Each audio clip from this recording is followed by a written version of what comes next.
No episódio passado, vimos que a esfera celeste, a base da astronomia de posição, funciona como um grande papel de parede cósmico. Como não conseguimos medir a distância real dos astros apenas olhando, é através dos ângulos que descrevemos suas posições no céu em um mapa plano embrulhando a superfície de uma esfera. Mas esse mapa, por mais útil que seja, não conta a história toda. Conhecer a verdadeira profundidade do espaço e o movimento real dos astros complementa nosso entendimento da dança cósmica. Até daria para explicar de forma bem complexa o que vemos na esfera celeste através do modelo geocêntrico, por exemplo. Mas o heliocentrismo, modelo em que a Terra gira em torno do Sol, se provou muito mais simples e o mais próximo do que de fato acontece. Hoje vamos rasgar esse papel de parede. Acompanhe essa jornada para entender de onde tiramos que a Terra é uma esfera, como a humanidade aprendeu a medir o tamanho e a distância de tudo que existe lá fora e explorar alguns conceitos fundamentais na astronomia.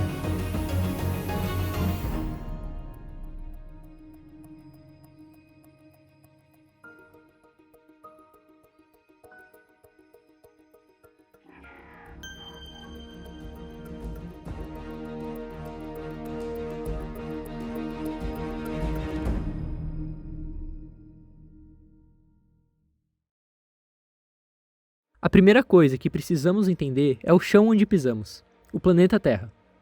Como saber qual é o seu formato, sendo ele tão grande que não conseguimos vê-lo por inteiro? Ao contrário do que alguns pensam, não foi Colombo o primeiro a dizer que a Terra era redonda. Na verdade, isso nem era assunto de debate na época dele. Desde a Grécia Antiga já se sabia com bastante certeza que o planeta tinha uma forma aproximadamente esférica. Essa ideia atravessou os séculos, firme e sustentada por observações, com exceção de algumas alucinações contemporâneas. Aristóteles, lá no século IV a.C., já defendia a ideia de uma Terra esférica com argumentos bem convincentes. Um deles era o comportamento da sombra da Terra durante um eclipse lunar. Quando o Sol está de um lado e a Lua no lado oposto, com a Terra no meio, a sombra projetada sobre a Lua é sempre circular. Não importa se o eclipse acontece com a Lua alta no céu ou lá no horizonte. Se a Terra fosse plana, essa sombra teria formatos diferentes. E se a Lua estivesse presa dentro de um suposto domo, eclipses lunares nem fariam sentido. Outro argumento dele vinha do que se via no mar. Quando o navio se afastava, ele não desaparecia inteiro de uma vez. Sumia de baixo para cima, como se estivesse sendo engolido pela curvatura da Terra. E talvez o argumento mais interessante, as estrelas que vemos no céu mudam dependendo de onde estamos. Viajando para o norte ou para o sul, novas constelações surgem, enquanto outras desaparecem, algo que só acontece num planeta esférico.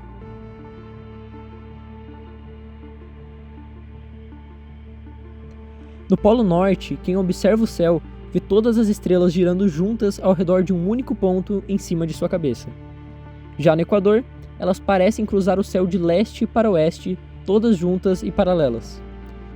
E no Polo Sul acontece algo parecido com o Polo Norte.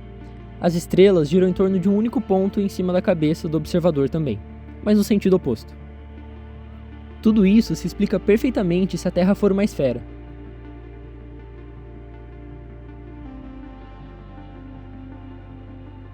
Já para tentar explicar essas diferenças no modelo plano, a melhor alternativa seria dizer que cada pessoa ou região tem o seu próprio domo particular, o que não faz muito sentido. Um outro exemplo clássico que mostra a esfericidade da Terra é o Cruzeiro do Sul. Duas pessoas em cidades diferentes do hemisfério sul conseguem vê-lo ao mesmo tempo, mesmo olhando para direções que no modelo plano seriam completamente distintas. Numa Terra esférica, ou pelo menos aproximadamente esférica, isso é simples de entender.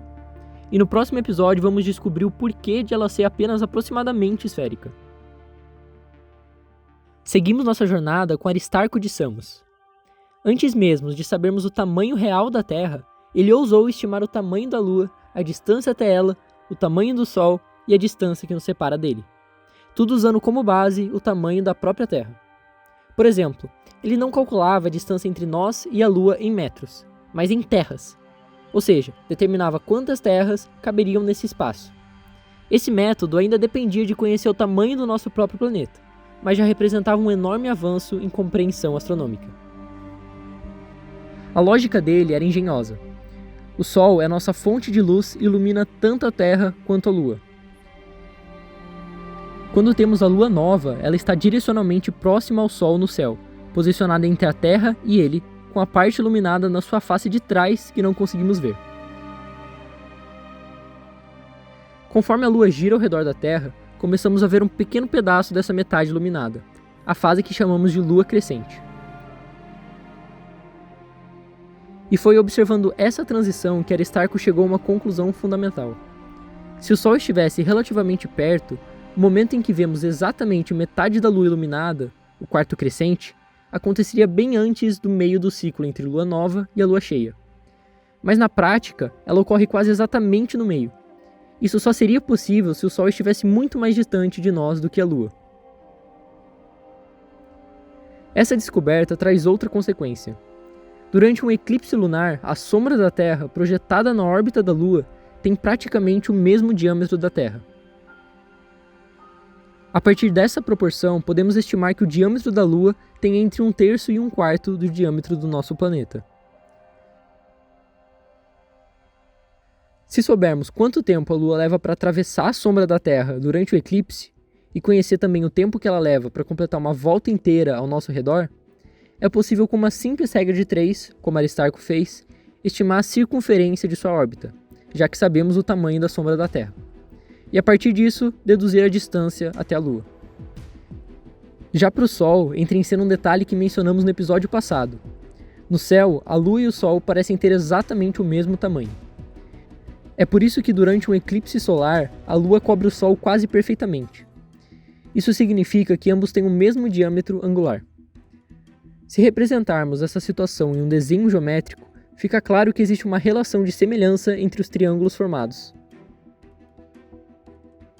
Para que o ângulo aparente seja igual, a razão entre o raio da Lua e a sua distância até nós deve ser a mesma que a razão entre o raio do Sol e a distância da Terra até ele. Podemos descobrir a distância até o Sol analisando com cuidado o momento do quarto crescente. Apesar de muito próximo do meio do caminho entre a Lua nova e a Lua cheia, ele não acontece exatamente no meio. Essa pequena diferença de apenas 30 minutos de tempo guarda um segredo. Com um pouco mais de trigonometria, essa diferença revela não só o quão distante o Sol está, mas usando a razão que já tínhamos encontrado, também o tamanho do seu raio. Apesar do valor estimado por Aristarco estar bem errado, já colocava o Sol como um astro bem maior que a Terra e muito distante. O que fez ele levantar a hipótese de que, na verdade, ao invés do geocentrismo, onde a Terra é o centro do universo, talvez fosse o Sol o grande astro central, no heliocentrismo. Agora tínhamos um grande avanço. Sabíamos o tamanho da Lua, a distância até ela, o tamanho do Sol e a distância até ele. Mas tudo isso ainda dependia do tamanho da própria Terra. Sem esse valor, não havia como colocar números absolutos nessas medidas. Foi aí que entrou Eratóstenes de Cirene. Ele percebeu algo simples, mas brilhante. Em Siena, no Egito, havia um dia específico do ano em que uma haste fincada no chão não projetava sombra alguma. Ao mesmo tempo, nesse mesmo dia em Alexandria, uma haste idêntica projetava uma sombra que indicava que o Sol estava inclinado cerca de 7 graus em relação ao topo dela.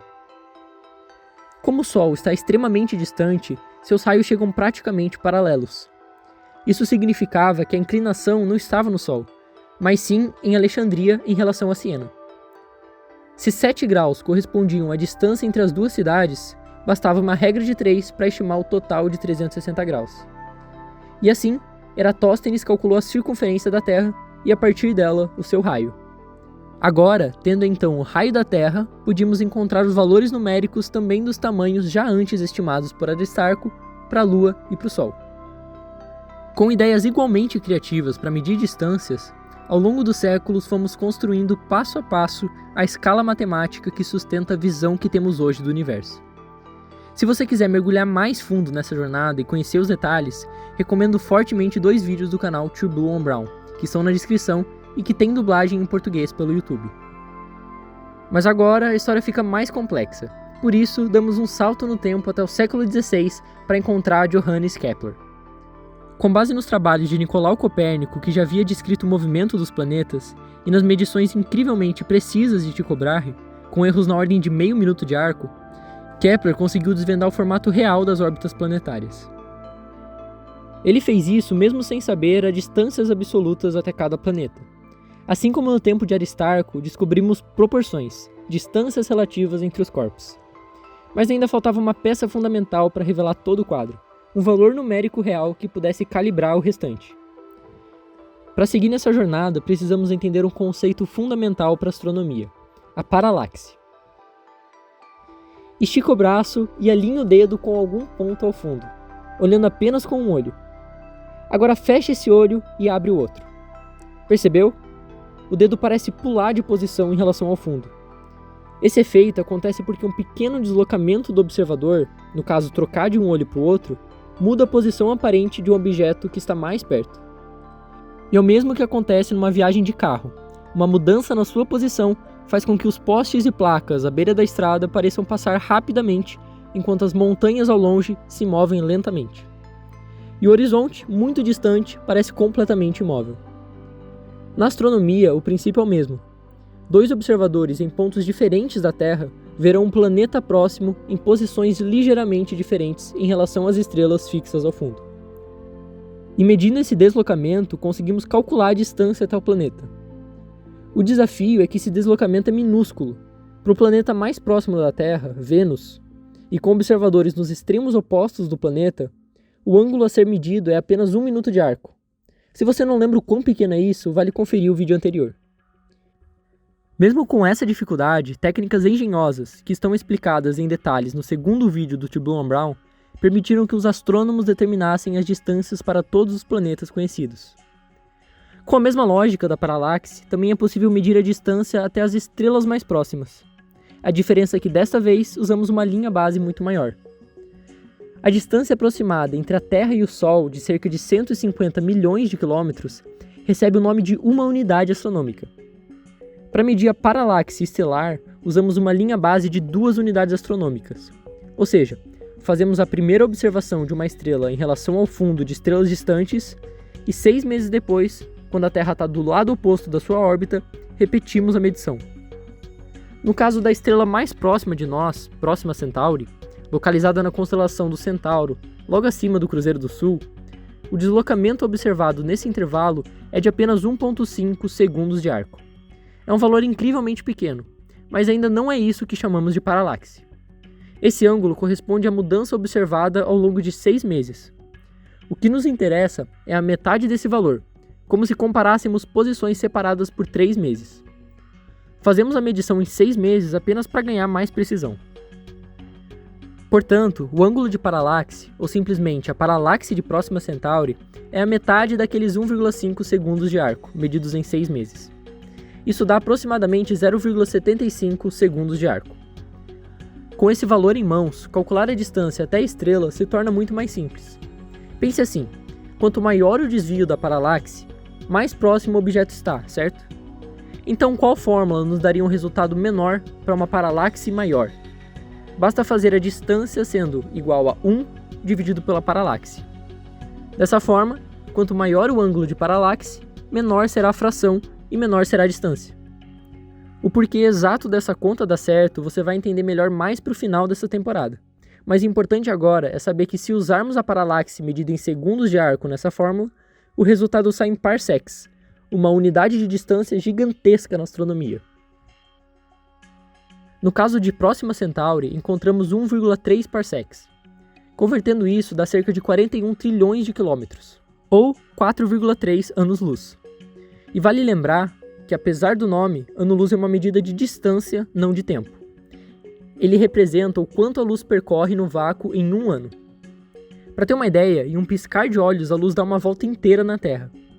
Em um único segundo, ela poderia dar 7 voltas completas. Agora imagine a distância colossal que ela percorre em 1 ano inteiro. E sim, isso também quer dizer que a luz da estrela mais próxima, tirando o Sol, demora 4,3 anos para chegar aqui. Continuando a nossa jornada, chegamos a distâncias ainda maiores. Para medir estrelas mais distantes dentro da nossa própria galáxia, passamos a usar a luz delas como guia. O raciocínio é simples. Se sabemos o quão brilhante uma estrela realmente é, e comparamos isso com o brilho que ela aparenta ter quando observamos aqui da Terra, conseguimos estimar o quão longe ela está. Foi assim que Henrietta Leavitt fez uma descoberta. Ela estudou um tipo especial de estrelas, as cefeidas. astros cujo brilho varia de forma periódica, pulsando como um farol cósmico. E percebeu algo extraordinário. Existe uma relação direta entre o período dessa pulsação e o brilho real da estrela. Isso significa que apenas medindo o tempo entre um pulso e outro, conseguimos saber a sua luminosidade verdadeira, e a partir daí, calcular a sua distância. Com as cefeidas, conseguimos pela primeira vez medir a distância até as outras galáxias. E indo ainda mais longe, combinamos esse método com a observação da luz dessas galáxias se afastando de nós, consequência da expansão do universo, para medir distâncias cada vez maiores através dos descobrimentos de Hubble, até chegar próximo ao limite que conseguimos observar, a borda do universo visível. Resumindo, habitamos um planeta quase esférico com um raio de pouco mais de 6.000 km. Nossa Lua está a cerca de 30 vezes essa distância e tem aproximadamente um quarto do raio da Terra. Ainda assim, essa separação é ínfima se comparada à distância até o Sol e aos outros planetas. Tudo isso forma apenas o nosso sistema solar, repleto de asteroides e cometas. Além dessa fronteira, encontramos as estrelas mais próximas, a alguns anos-luz de distância. E depois, todo o vasto disco da nossa galáxia. Mas o universo não termina aí. Existem bilhões de galáxias espalhadas pelo cosmos, cada uma com bilhões de estrelas. E assim, ao final dessa escala, fica claro: somos de fato apenas um minúsculo grão de poeira na imensidão.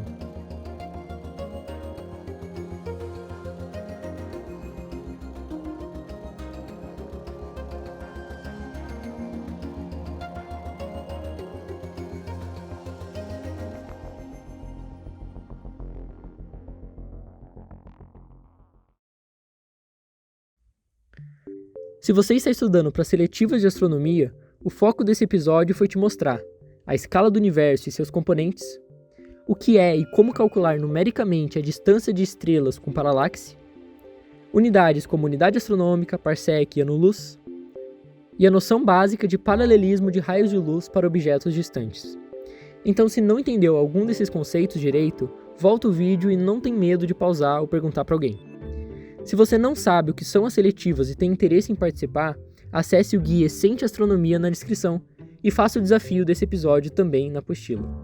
Até mais!